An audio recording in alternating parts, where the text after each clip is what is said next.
Welcome to another episode of the Daily Wisdom Words Podcast. I'm your co-host, Neil Torelli. Hey everyone, I'm your co-host, Neo Day. We want to give a very warm welcome to our latest episode. Join us every Saturday at 9 a.m. Pacific Time as we talk to guests who have stories, advice, and life hacks, all of which take you one step closer to that feeling of hope. It's our honor today to talk to the very impressive and very young-looking psychologist, retired police officer, and author of the best-selling book, Me Too, Men Too. Me Too, Men Too. You can see that beautiful poster of it. That's my book cover.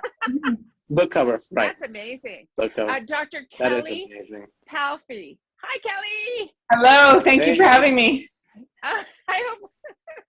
I hope you didn't mind that introduction. The copy just hit, so you know.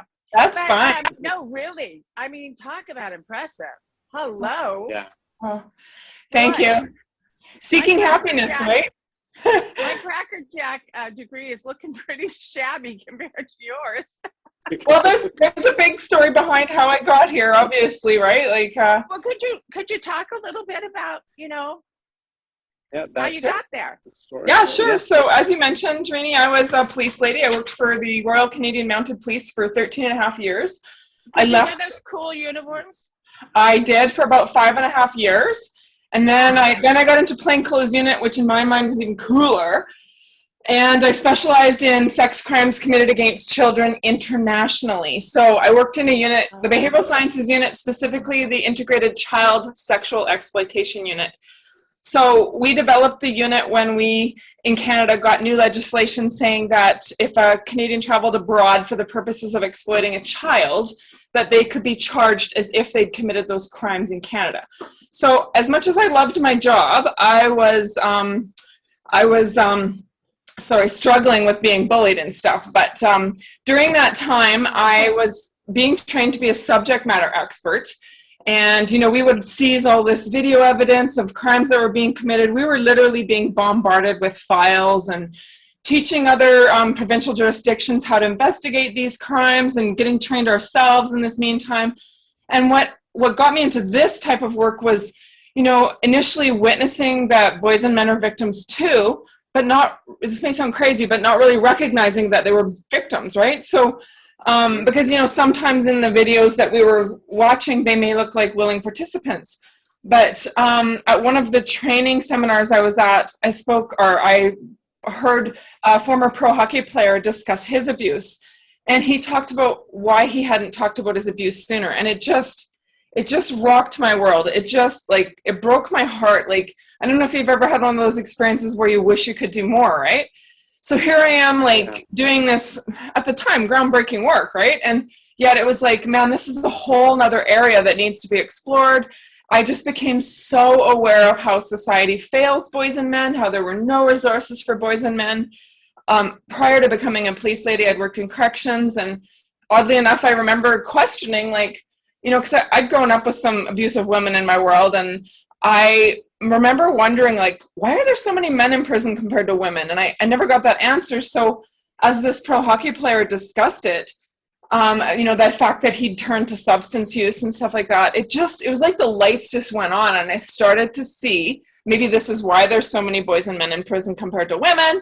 And I just started to have this deep empathy for men because there's no resources for men. And I guess I was a tomboy myself, I was just very aware of the fact that, here I was at the time, I was a police lady, and that, in my top of my career, and I was being bullied, and I felt powerless to stop it. I didn't know how to stand up for myself. I didn't have that skill set at the time. And, I was an adult with a badge and a gun. And here was this, he's describing himself as a young teenage boy who basically had to tolerate his abuse so that he could proceed with his career, right? So he talked about living this double life, and I really related to that. I ended up losing my career to the bullying, and I say I lost my career because it affected my mental health so badly, right? I had severe memory loss. It was actually my doctor's decision. It wasn't even my decision. I went in one day and said, I really just wanted him to reassure me that it was okay, that I was having severe memory loss. And he was like, no, why don't you tell me what's going on? And I was just like, oh no, you don't want to go there. And again, he said, tell me what's happening. And I just burst into tears, like flooded. And he just said to me after about 15 minutes of listening to me, he said, okay, you don't report to them anymore, you report to me. And I was like, I just said, you can do that? He says, I just did. So that was literally the end of my career. He said, you're not going back there. And he said, I've heard too many stories about how the bullying is affecting people's mental health. And he was like, you don't report to them anymore, you report to me. And I was just like, it changed my world. But of course, I went through a bit of I had PTSD. I knew that because I was doing my master's degree already. And I was like, we were studying PTSD. And I was like, check, all those symptoms, self-diagnosing, and yeah, I just, so then when I was in my master's degree, one of my professors mentioned that he worked with male survivors of sexual abuse, and, as a clinically depressed person at that time, I needed something else to go to, so I started pursuing this. It's been said that when females are sexually abused, more often than not, it's by someone they know, right? Is it the same with males who are abused? Is it usually someone they know, or is it more strangers? No, I would say more, like the statistics as far as like, stranger danger versus someone are over 90% for both sexes, we believe. But the reality is we can't trust the statistics because so many people don't report. But, based on what offenders say about their offending patterns as well, we know that, they will use complicated grooming techniques to sort of win the trust of the victim and the victim's family, and then perpetrate against the child. So it's more commonly than not a very well orchestrated, thought out, deceptive process that can take, even weeks, months, years to manifest. So it's a really scary problem. In your book, you presented these 13 stories, which was so fascinating. Like I said, I was reading up all night, reading it for research. And there are, of course, several reasons of each one had a different story.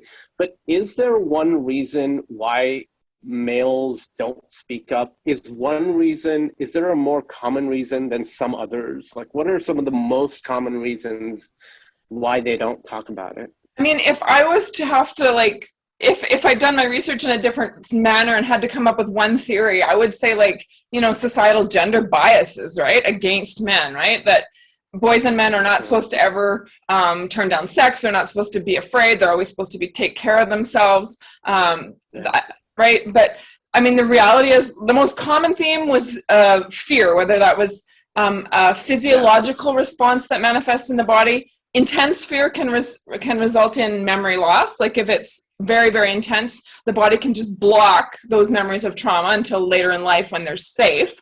Then the other side of the coin emotionally would be fear of their offender, fear of being labeled homosexual, fear of being in a worse situation, right?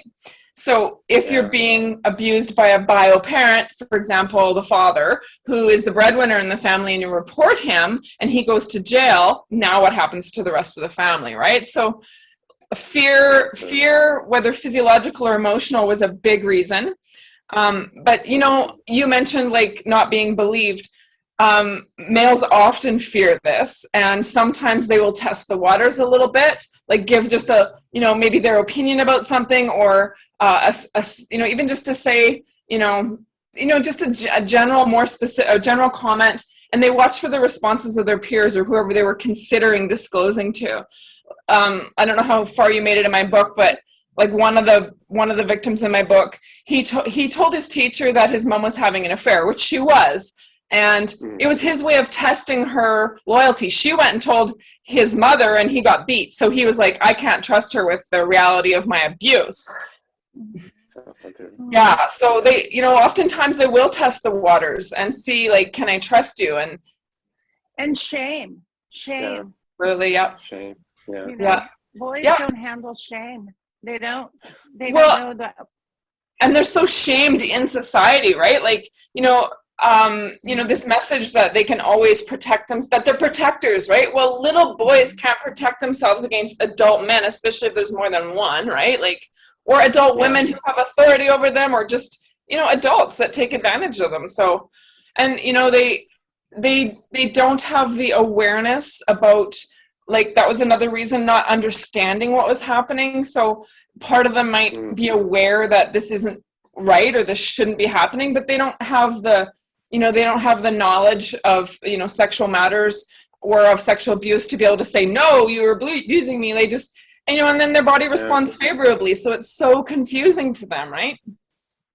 Yeah, and that was, I was going to ask that a bit later, but also since you brought it up, because you do mention that arousal is a huge misconception. So can you go into that a little bit? Because it does not signify consent, although at that young age, or if you're not well informed about it, someone might think, even the person facing the abuse might think that it's, do I actually like this because I'm being aroused? So go into that about how that's just interviewed.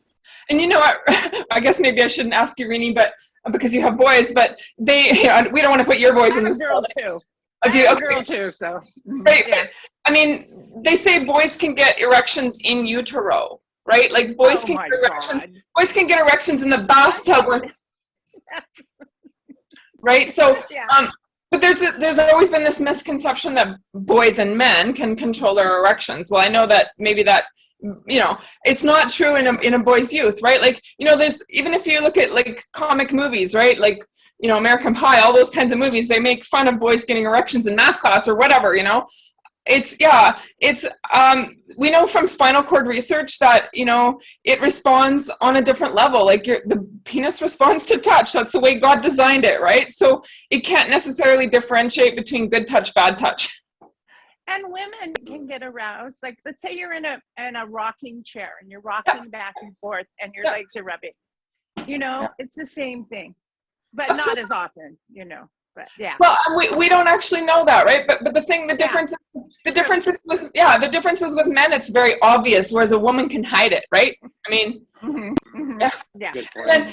and offenders typically would use that against the victim as evidence, like, oh, look, you enjoyed this. So it's very confusing for them. Yeah. And can we talk about how it's not gay men abusing the boys?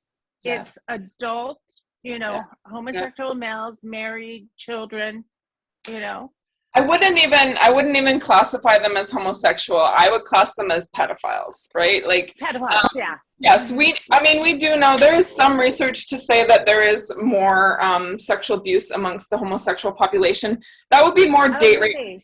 I've only seen one study on that, and that would be more of a date rape scenario where perhaps more of the stranger thing where you meet somebody online, or you agree to a date, or you meet at a meetup place. Right. And you agree to one act, but wind up being coerced or forced into another act, or drugged or something like that, right? But no, I mean, yes, pedophiles will marry, they will engage in adult relationships. Not all, some of them offend because they can't engage in adult relationships as an outlet, but yes, a lot of, unfortunately, pedophiles, that's been a huge fear of mine, that one would try to tuck underneath my wing. I'd like to think I have discernment, but you know what I mean? Like, they will marry a woman that has younger children than their age than their age that they desire, and wait for those children to become of age, offend against them, and then move on to another target, or just live underneath that. Like, I mean, I have a girlfriend who got married.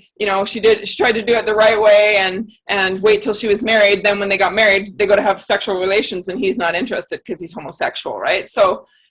I mean, that's not pedophilia, but these men do hide in. They hide in the least likely place you'd ever suspect. I read there's a book by Dr. Ann Salter, and she's a psychologist. I know her. Do you? Yeah, I've read her. Yeah. Okay, yeah, I would love to read her. I would love to know her. But we've become whatever professional associates you'd say. And she talks about how pedophiles love to, infiltrate a Christian venue or something like that, because Christians are naive and trusting and stuff, right? So, it's terrible, right? Can we talk about how many relationships we don't know that go online? I mean, oh, wow. Target kids? Yeah, it's brutal. Honestly, it's overwhelming. Like, back in the early, so we know that the internet came into play in 93, 95, right? When I was a police lady, I used to do undercover work, and so in the early 2000s, we would just in our training, we would go online into these chat rooms and stuff like that. And it was terrifying how organized these guys were, how many there were. Like, I mean, I would go in one chat room and you're just bombarded with people wanting to chat or trade images or whatever. And then I'd get overwhelmed and I'd go to another chat room and the same guys would follow me somehow and meet you there, and still, and with the internet, they're so organized, they're so unfortunately plentiful. It's scary. Like, I feel like I don't even know the tip of the iceberg of what's going on out there. I mean, they say it's one of the most lucrative industries right now. That is the most terrifying thing I could ever imagine. What? That is true. What? Yeah. Human trafficking. Right? I mean, they say human trafficking. Oh. Right. Yeah. The two words I hate most in the world. So, like, is it the same males who are abused? Is there a larger number of males who do it? Or how does it stack up to females being the abuser versus male in terms of statistics? I'm not trying to dodge the question, Neil, but again, in society, so much abuse by a female, for example, is considered a rite of passage, or, if they try to, that is the one crime that I think is very underreported, because that's where the most shame is, right? Or, well, I shouldn't say the most, but there is a lot of shame there. Again, like a young boy, if he was to try to come forward even to his friend's response might be, oh, she's hot, you should have loved it, right? And then they go, oh, okay, yeah, you're right, it was cool, I did like it, right? But meanwhile, they didn't, and they weren't ready. And so, so from what we know, the bulk of offenders are males, but I've seen research where up to 30% in a report were female offenders, and certainly in my own research, I can't remember exact statistics, but it wasn't that off between the males and females, right? What shocked me the most was the mothers. Oh my gosh, right? Like, of the friend, the girlfriend, the boyfriends, the boys, their child's friends, right? The mothers seducing their child's friend. Is that what you're talking about? Well, even their own bio children, like what? at least 2 or 3 of my participants. And I mean, my research is a bit biased because of where I went and got the bulk of my data. I went to a conference where male survivors gather, right? So I don't know if that would be like representative of the average population of male victims, but when I consult with other psychologists that work with male survivors, they say that, this is what we're seeing, It's a crazy world. I believe it. It's a crazy world. And even if you mentioned that bias, but even if it is just a small percent, it's still important to bring up, right? It's still important to get that out, no matter how low the percentage is. Any kind of abuse from anyone needs to be talked about. So what's the youngest age you've ever... You don't want to know. Honestly, like from when I was a police lady, as young as they come, right from birth, honestly. It's terrible. I won't repeat the words that go through my head when I think about that, because they're not words you forget, you know? Yeah. Right. Yeah, I'm sorry. No, it's brutal, right? But you know what's crazy, Rini? Like when I was a police lady working in the child sexual exploitation unit, I remember fellow police officers saying to me, "How can you work in that unit?" Like, do you hear the disgust in my voice? Like, they would say, like, how could you, like, as if I was dirty. And I used to fight back. I'd say, well, thank God not everybody buries their head in the sand, right? Like, and I mean, I believe things are different now, but I remember being in the hallway. Being in the hallway. The Me Too movement was great for creating awareness, right? And I know more and more men are coming forward because of it, which is wonderful. I don't think we're on opposite sides. I was just going exactly. How you did that is genius. Yeah. I was like, don't forget about the men. At the end. Yeah. That was genius. Right? I mean, really. Absolutely. You've talked about this in other interviews as well. And you mentioned willful blindness. Yeah. So can you explain, like, to our audience what exactly that is and how common is it? I mean, you know what, sorry, I wish I could have re-looked at that again, but it's basically a process in the brain. Like we're wired for peace kind of thing, right? So oftentimes it's like this gut instinct. You'll have this, this glimpse of something, and then this sort of like thought will go through your brain. And it's like, you wonder if you're seeing what you're actually seeing. And because we don't want confrontation, because we are well aware of how horrible or how disruptive it would be if that was true, our brains are kind of wired to just disregard it, right? So the example, Margaret Heffernan is the author of that book called Willful Blindness, which is an amazing book. She talks about the mom seeing the dad come out of the daughter's bedroom with him, and she's sure she sees him have an erection. She challenges him on it, and he says, "Oh, that's disgusting. Shame on you. How could you think that? You're sick, you know?" So she goes, "Oh my gosh, I'm sorry. I can't believe I even said that, you know?" And, you know, she curls back, but then years later, her child's doctor says, "You know, your daughter's got evidence of sexual abuse." And then she goes, "I knew it," you know? So that process is the willful blindness piece, right? That, you know, because she knows that if I was to push this further, or, you know, she also knows that if that was true, dad's going to be out of her life. Financially, we're going to be devastated. I mean, you know, she may not have stopped pursuing it for those reasons, but she stops pursuing it because, you know, she was shamed, right? Like, shame on you. Why would you say, well, how could you even think I'd do that with my daughter? You know, I mean, I have former friend who I thought I saw something the way the father and daughter were looking at each other. My alarm bells went off, and, you know, that's my only evidence, right? So I never said anything. And then I go for lunch with this lady like 2 years later, and she told me that her husband had stopped having sex with her. And I was just like, oh God, you know, like. That's a sign. Yeah. Because men rarely don't feel, through their whole life, don't feel aroused. Very, very rarely. They need it. You know, it's biological. It's, you know, I mean, from the first men, you know, but, you know, I'm sorry. this is just eye-opening. I mean, Kelli. what do I do? Yeah. How do you say, right? Like, it's challenging. Yeah. And, you know, to do it on children. Yeah, that's really. How and when did you decide to write this book that we're referring to so often, because it is excellent? We're going to be linking the Amazon link in the description of this video when it comes out. But how did that come about? Thank you. Yes. Sorry. So how did that come about, the idea, just the whole idea that you want to take these 12 or 13 stories and compile them in a book? Because it was an excellent idea and a huge game changer. Honestly, I felt like I was called to do that, right? Like, I guess back to that. Well, I did feel called to do it, to be honest. I felt like I had a word that I was supposed to do it from the Lord. But also, I mean, also like this awareness, like I said before, I was the expert, and I had no idea. Like, I was supposed to be the expert in this area.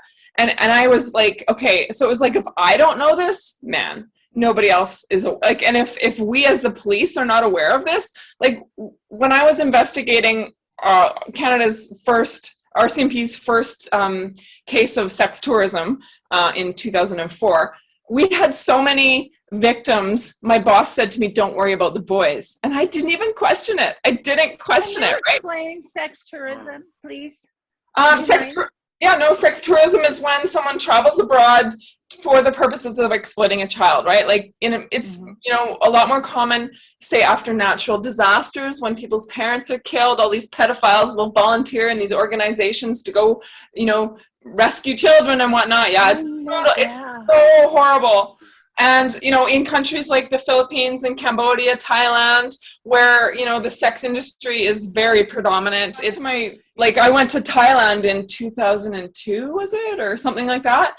And I was naive. I mean, I had no idea this was going on. But it is so obvious there. Like, you'd look over and see like a 65-year-old man with a 12-year-old or a 16-year-old. And that was what you were seeing in public. What goes on behind closed doors, right? A white male with an Asian boy. Or girl, and they don't even speak the same language, right? And they're holding hands, and it was just like, this was blatant. And I mean, I knew that if this is what I'm seeing in public, what goes on behind closed doors, right? Like, exactly. It was brutal. Well, even here in the States, even in Canada, behind closed doors, you know, any country behind closed doors, once someone closes their door and lets you in there, you don't know. You have your suspicions, and hopefully one day we'll figure it all out. Look at the Epstein case, right? They're still not telling the truth about how big that was, right? Brutal. Oh, Yeah. brutal. So many Absolutely. And universities. people knew. Yeah, and like, you know, you get these pedophile rings or whatever, you get like pedophiles that support each other or whatever, like the universities, the doctor and the dean working together or whatever, right? Like the students are reporting it and it's being covered up for years. I mean, these cases are starting to come forward now, right? Like the Boy Scouts, it is massive, right? Oh, Yeah. oh, I didn't let my boys become Boy Scouts. I'm Absolutely. sorry, I couldn't do it. I know, yeah. No. I couldn't. Yeah. I'm I- And you I mean, mentioned, I think 10 years from now, we are going to have so many cases, so many class action lawsuits against these universities that have just turned a blind eye to it for years, right? Yeah. The universities are the worst. Yeah. The worst. Oh, yeah, Look no. at yeah. Yeah, I've got clients who are lawyers that were sexually abused during professional sports at universities, and even with the universities knowing that they're going to be lawyers, they still shut them up. And I'm like, who are you afraid of? Nobody? I know. Yeah. It's really. You It's mentioned really. like earlier, yeah, you said earlier like that if certain things that came to light for you, like you said, if I didn't know about it, then imagine that no one else would know. Mm-hmm. Is that, when it comes to males being abused, is that the biggest misconception that, oh, it probably just doesn't happen as often as some people think? Is not in my backyard, right? Cases, well, no, absolutely. Not in my backyard. Not in my back. That is the total attitude. I know it happens out there, but where is out there, right? Like not here, you know what I mean? And I mean, I can't tell you, Neil, how many times, like, I mean, I got a big mouth, right? I love, like, I know that people don't love to talk about this, so I talk about it as often as I can, right? And I can't tell you, probably at least 3/4 of the time when I will disclose, like, I usually try to give a disclaimer and ask permission before I disclose, because people, you know, I'll say I did my, you know, I wrote a book, or I did my PhD or whatever, and people say, oh, what did you research, right? And I'll say, okay, I don't mind telling you, but it's heavy, right? So I prepare them a little bit. I can tell you that at least 3/4 of the time when I get permission, and nobody's never given me permission, like, I see tears well up in the men's eyes, right? Like, as they, or their jaw clenches as they're trying not to react emotionally, right? And I never, of course, challenge anybody, but it's out there, right? Like, you know. A couple of the, when I was reading the beginning of your book, that actually I had that like similar reaction when I started reading your book last night. So so I get where they're coming from. Yeah. So can we talk about like what kind of services you offer and your practice, and where people can find you? Are you just in person, or can they find you online? Or on my website, kellipalfy.com, and hopefully, so I mean, it has links to where you can buy my book. I just work from, you know, I have a very small private practice. I mostly work with first responders and male survivors. I kind of stick to that. And but my big venue is kind of writing books now, right? Like I'm just about to go on a 3-week writing vacation, and I'm working with a ghostwriter. We're going to put together a male survivor workbook, so workbook for male survivors, and then the next project will be a course for psychologists. And just last night, I think we uploaded. Myself and another colleague have developed a 3-part book series for parents to read to their children. Thank you, Kelly. My pleasure. This has been Thanks for having me. So informative. Come back. And Please. Thank you. Yeah. Please come back. especially when you, yes, yeah. Well, feel free to mention my work to your colleagues. Yeah, the books too about coming in April and all the work you're doing. That would be really fascinating to discuss. I know. I want to talk about that one. Yeah. Yeah. I have a million more questions. What do we call it? Creating Personal Safety series, I believe. So the first book is the first book I wrote. It's a story about a boy who's groomed by his neighbor, and it's meant to be psychoeducational, because parents are always like, I know I should say something to my kids, but what do you say? And I don't want to scare them. And I always say fear is taught. Children don't know like the intent behind what an offender would be doing. But in today's day and age, I just feel like we have to educate our children. So the first book is a story. Thank you for that, by the way. You're welcome.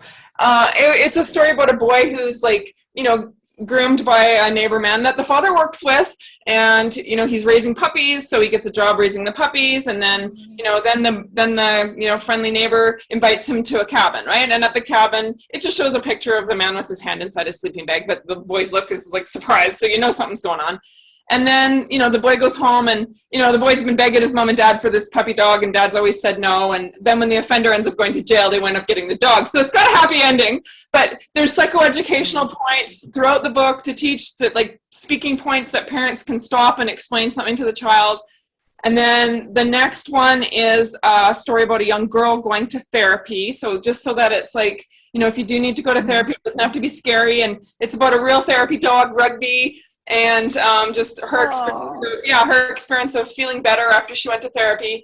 And then the third one is a book for teenagers, preteens, to educate about the whole human trafficking thing. So a girl getting caught up in wanting to make money by getting pictures taken, and, you know, wanting to be hanging out with a popular girl, and the popular girl convinces her to allow herself to have some pictures taken. And again, a quick intervention and nothing bad happens, but yeah, just to create awareness about what can happen.